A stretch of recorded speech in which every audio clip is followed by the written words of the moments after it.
Okara inspector general of police Punjab Shoaib Dastgir کے احکامات کی روشنی میں طیب سعید شہید پولیس لائن میں ہفتہ وار جنرل پریڈ کا انعقاد ہوا۔ ہفتہ وار جنرل پریڈ میں ڈسٹرکٹ پولیس افسر عمر سعید ملک سمیت ڈی ایس پی اور ایس ایچ او اور ضلعی police, traffic police, lady police اور ایلیٹ فورس کے دستوں نے شرکت کی۔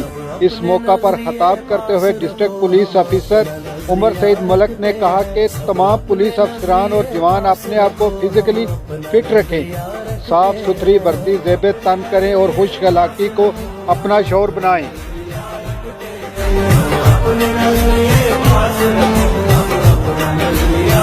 مزید خبروں اور اپڈیٹس کے لیے لنک وزٹ کیجیے www.facebook.com/shan news hd۔ دیکھتے رہیے شان نیوز HD۔